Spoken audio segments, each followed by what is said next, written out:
Let me tell you a little story.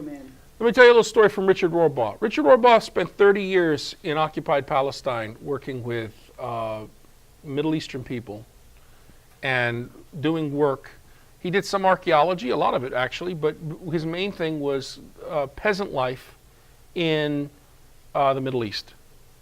Okay. He's one of the context group of scholars, one of the sources for these studies. So Richard Rohrbaugh, you know, that knowing and understanding and learning these things is a series of falling on your face. He's had a friend over there for 30 years.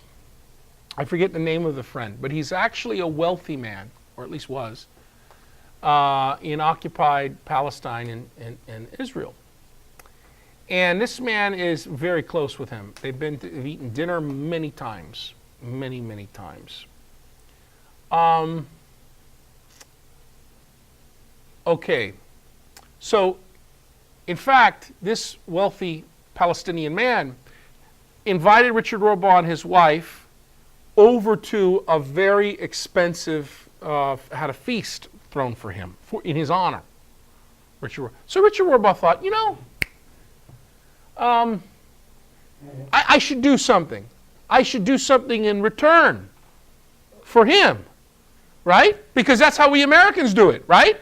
I got to thank him. Ooh, okay. And do something. So anyway, he goes to his friend, and his friend actually comes to him at his office, and it's about 4 o'clock in the afternoon. And he says to him, he said, how you doing? And they're talking. And you understand, when he calls Richard Rohrbaugh on the phone, he can give as many as 20 compliments to Richard Rohrbaugh. And you know what Richard Rohrbaugh has to do? He has to compliment him back 20 times. He can't just leave it at like, oh, like for instance, he starts complimenting Richard Rohrbaugh. Like for example, let's say I went to you and I said, that's a very nice shirt. What would you say? Thank you. Okay, you understand if you're in the Middle East and you do that to somebody in the Middle East, you've just ruined, you've ended a friendship. You realize that, right? Because thank you in 80% of the world, to a lot of people in the world, not 80%, means I'm done. I'm not going to see you again and I don't owe you anything. You can never do that in a traditional culture. The Samaritan said that to Jesus. The Samaritan leper in Luke did that to Jesus because there wasn't a snowball's chance of hell of him ever seeing Jesus again. So, thank you. It's been nice knowing you. Get the hell out of my life. I mean, get the hell out of my life, but that's... We're not reading it because we got our American glasses on, folks. Thank you for the shirt. Okay. So you can't just thank him. He's got, you know, you get 20 compliments on the phone, each one more flowery and bigger than the next. You have to quickly on the spot come up with compliments too. That's how it works. All this sincere, a lot of work. They owe you sincere? Not necessarily. You got to compliment him. Should be sincere if he's in your in-group. Yeah, you owe truth to him. It sounds like you're talking about the Tonight Show or something. No, no, it's not comedy over there. No, I'm saying, but Yeah. Hollywood, that's what they do. Yeah, They're like yeah, always it, each other. yeah, but this is actually, no, this is actually meant to embed yourself emotionally more inside the other person. I should mention that this man is older than Richard Rohrbaugh. That's a key here. So anyway, he comes to see Richard Rohrbaugh, and Richard Rohrbaugh says, you know, oh, by the way, his daughter, his young daughter, the Palestinian man's daughter, happens to be there, and they're very close, Richard Rohrbaugh and this daughter. And this daughter loves Richard Rohrbaugh. And this daughter thinks Richard Rohrbaugh is stupid. Because one thing you have to understand about women in the Mediterranean world, especially in the Middle East, is they are synonymous with wisdom. Wisdom. Sophia, Athena, and so forth. Okay? Hokmah, wisdom, all feminine, right? Okay. So she's watching Richard Rohrbaugh, and she's watching her father. And she will tell Richard Rohrbaugh privately, you know, you're stupid. Think, Richard. So anyway, Richard says, I want to take you and treat you and your wife to the Colonial Hotel in Jerusalem with the best Israeli restaurant, okay? and bring you there. It's like unbelievable cuisine. It's one of the finest places to eat in Jerusalem, Israel, the modern day nation state. I want to take you there, and all expenses are on me, and we're going to have a blast.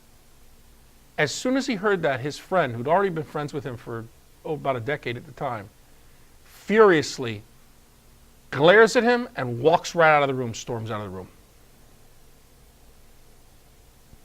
Richard Rohrbaugh's like, what did I do? He turns to the girl. Richard, think. He's older than you. If you take him to that restaurant and he's seen publicly, everyone there will know, it will spread around that he has less honor than you. You just insulted him. But that's how Americans are. Going everywhere, doing things mindlessly. We do this all the time. Think, Richard. This is a cultural sociologist. This is an expert. But it's not about just intelligence. They're able to patch things up. How can I fix this up? Richard Rohrbaugh said, how can I fix this up? He goes, you only have one shot. Tomorrow morning, now by the way, she hasn't talked to her father yet, but she knows what he's going to do, because inside, the women tell the men what to do. This is what people don't understand. Women have a lot of power in the Middle East, just not in public. Oh, I see. You don't get that. Like Dracula has a lot of power, except only certain times and certain places. So that's how it is. So the woman said, the daughter says, Richard, here's what you're going to do. Sounds like Esther now, right? Here's what you're going to do. Tomorrow morning at 9 a.m., my father's going to come to your house, and he's going to present you with a gift and ask you to come to dinner. And if you don't accept, the friendship is over, and we'll never speak to you again. That's how it is in the world of the Bible. That's the world the Bible comes from. Now, is that what you get when you read the Bible? Well, maybe you're not understanding what you're reading. So you answered my question. Huh? You answered my question.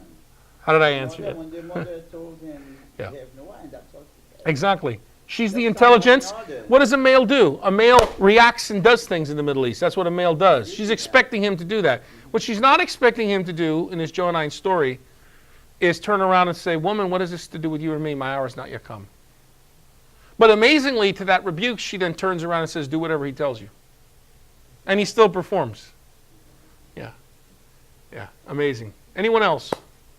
Yeah. Different world, folks. Different world. Yeah. I noticed another proclamation that Jesus was God, and something that you read in the text was that he knew what was in He knew it was in all those people. all those people. Right. I mean, that's saying, That was a proclamation of him being God. exactly. He has divine insight. At least shamanic, at most, that he has divine insight that's direct from, right. And that's what's really implied in the fourth gospel. He has divine insight. He can peer into the heart of a human being and know what's inside them. So nobody has to say, this guy's a jerk, this guy's good, this guy's right, honorable, this guy's dishonorable. He'll know immediately. The Johannine Jesus.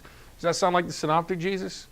I mean, you know, you got. Everybody, What do they think? Yeah, this Jesus doesn't have to do that. Although he does at one point, but it's like a test. In the synoptic gospels, no, he's asking earnestly, who do people say that I am? You know, who do they say that I am? Who do you say that I am? Yes, Rose. The modern time right now, that could have been stage you one. think the Mediterranean. There is stage one in that. Have that close, like with the father and daughter. Yes. Does that still exist? Oh, yeah. Now, Well, the real closest isn't so much father and daughter. The closest is mother and firstborn son.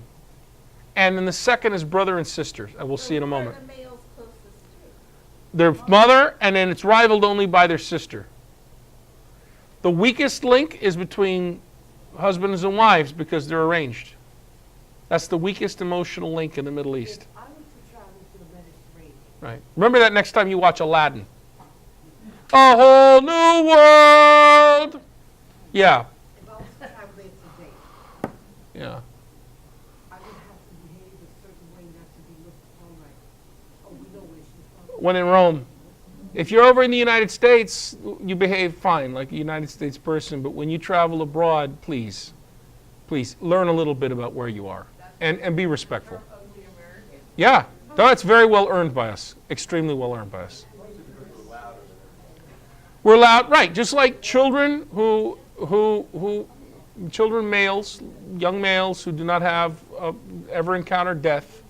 And in us collectively in this society, we're most distant from death because we have the most affluence and the most power, and we like to show that everywhere and carry that weight around. Yeah. I wonder if you go to college at any university in the United States to do missions work, if these things, social norms are taught so that, I wonder.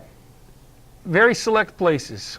And it's very important. You know, there's outfits in the Archdiocese of Miami like Amor en Acción where they really try to help you understand. If you're going to go to Haiti, for example, you realize that there are Americans, even priests, who are here in this country.